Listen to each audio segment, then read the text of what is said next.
la transparence ku butare so kubona amakamyo ariko aragenda ça ce n'est pas une transparence bene amakamyo none we wogenda kuri poro woni wobona ibidaraza biko birari wogenda kuri poro nta makamyo ubona ariko y'abadaraza bari korashorera ibintu hanze cya kuri poro uhagarare haje no turarumenye ivyo bashoye ibyo ari ingene bingana ndakujane gagaye kuri poro ama konteza ariko aragenda sasa abarundi kameme yose la transparence si ushora n'indege irahaguruka gatwara ibintu genda ajya kuri aeroport indege usanga ifite amasashe amakori itwaye ibintu ikibazo naco cy'ubutare icyo cy'ubutare naco ibintu biri ku bintu bitatu ubwa mbere hari ico bita indicateur wewe indicateur yuko ubutare bwateje imbere igihugu uyibonera d'abord c'est l'indicateur l'indicateur burashowe urabonye amadovize muri bayibonye baza berbe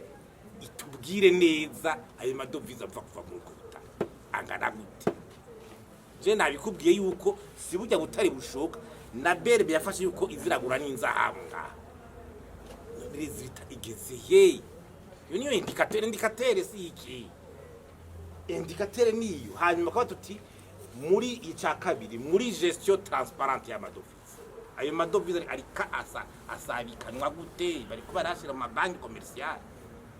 kugira abantu b'importer baza n'ibintu none amadovize yufasha iki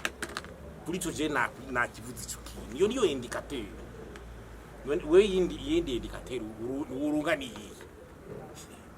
ivyo kwanika muri bije ngo 18 miliyari rero 18 miliyari ni kwa 18 miliyari c'est quoi ega ubutari butanga contribution kubira aho 18 miliyari y'amarundi kuma redevance canke ama tax ça c'est ico ni kimwe mais les devises qui entrent là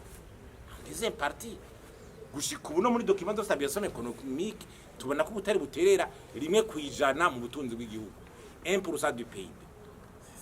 C'est donc il y a un indicateur. Deuxièmement, la transparence. La transparence c'est kubutare so kubona amakamyo ariko aragenda ça ce n'est pas une transparence bene amakamyo none we wogenda kuri poro woni wobona ibidaraza biko birari wogenda kuri poro nta makamyo ubona ariko y'abadaraza bari korashorera ibintu hanze cya kuri poro uhagarare haje no turarumenye ivyo bashoye ibyo ari ingene bingana ndakujane gagaye kuri poro ama konteza ariko aragenda sasa abarundi kameme yose la transparence si ushora n'indege irahaguruka gatwara ibintu genda ajya kuri aeroport indege usanga ifite amasashe amakori itwaye ibintu none bakweretse ayo makori birimo quantité tenere iki etide zabaye canke niki iyo abo babiri abariko barabugura batowe gute amakontra beze gute batsanze quantité ngana gute concentration ingana gute amera bazotanga nangahe yarashitse mbega avis de maison technique comme OBM ni yihe kari inzego za leta zibikora zigira gute technique zikaba suivi kwa makontinera haguka ivyo ni normale no kuri poro bidaraje ko biragenda n'abashora amakabu imifuka ikiragenda none ngira bo bari inyegeza mu kubinika amakawa hanze ushora ikaba hanze ari inyegeza kigera ajya kuri poro kiretse peut-être witwaye muri flotte le déficit la rentrée de devise ibivuye muri yo nzi la transparence niyo yindi transparence ni byo kwinjira muri bitiye akaba muzi transparence ibintu bivuze ibyambiro no byose bigaza kwaja beka bari ko bari export ni bande ayo ma entreprise ari karagura ni gute ki export iyo entreprise ni yihiri kirashora ubutari hanze ni kiye kigo fiki ubona makabagiye ni sekera entreprise ni berbe ni obebe ibishowe nandi bishowe nandi sonarege inde sonarege se créer ka parking iki ya ni leta rashidashira hamwe risoro butari hanze byashidwe rya leta niki d'urgence. C'est une entreprise publique créée. Est-ce qu'il y a une entreprise publique créée pour abolir Ry'Ubutare? Hari amatransparence, c'est tout un processus. Ivyo no kuvyumva kandi imezuko. Mugabo natatanye bari kora bikuruko nibazane iyo resultat y'ubwo butare bwinjire hanyuma abantu bareke kuruhira kuri imirongo nga. C'est ça la logique.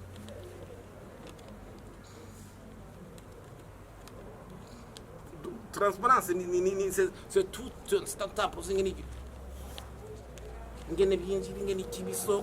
sukuvuga ngo amakamyo agiye ngo barakweretse ibyo amakamyo naho nabigusiguri naho uje usa amakamyo usa ariko arahaguruka agenda gushorwa hanze no mu privé yo kwega ngo ndaguhera abandashoye ikawa hanze amakoni niyo yakwereka none ucumenya ngo ashoye amatona ngana byo cyane ibiki rero nivyo rero abantu bandi bagirira ivyo rero nyuma biriko biragenda gutyo basi tuvuge tuti okay byabaye sipozo yego daturagize confiance ati leta turabikoze sivyo duhereze bitariyo indicateur umuntu naturu est-ce que vous allez organiser des marchés des enchères des devises vuge muti amadovize aje muri belle plein ça veut dire les banques commerciales peuvent acheter bashobora kuyagura umu importateur agenda kayaroga cyangwa aguma muri kakanwa ababo ingwa hano mu bisanzwe berbe guverinoma berbe ndabona icara gukora yarakwiye kuba agira ico kintu bita gestion professionnelle no kuvuga kuri les produits stratégiques zizwe n'amabanki abantu bose hakaba de modèle ama service prioritaire gusumba yandi ivyo ni ibintu nakozemwo ujete dont je suis témoin kujira amadovize dans les difficultés kera muri za mambargo muri 2000 zandi bitangura nakora muri banki ndabizi ya inirige bavuga tuti produit stratégique ni carburant ni les engrais chimiques ni les matières premières za entreprises stratégiques amabanki kandi ubirenze ko n'amanda akomeye donc quels sont les produits zifitiye ubwa mbere akanyama kamaro uwo murundi citoyen nizo zijimbere rero kama bakazirista amaze kuzirista rero amabanki commercial akakora akazi kayo beri bagatanga rapport hanyuma liberalisation uvuga tuti abantu bari kwashora kuzinza amadovize bose ni bayinjize mu exporter diza amadovize ashikire ko bagira nabandi liberaliza amadovize n'abantu bayazane n'umunyamahanga yazane les investisseurs étrangers bazana imitahe bazana amadovize mugabo gushika ubu anarimwe udakura n'abandi kuya tuti twe twazanye imitahe mu gihugu iwanyu twarasubiye ushikati inzitizi iyo mitahe nibikidushire mu dupange donc urumva umengo hari abantu mu ndongoze wono umengo imitahe y'abandi ije y'aba privé umengo ije gutungisha abandi bo batarimo ukamengo ninzigora ati mutungamwe twe tutarimo gute ugacuka tuti nanje renda gutegeye hajya kuri administration igihugu kame igihugu n'indogozi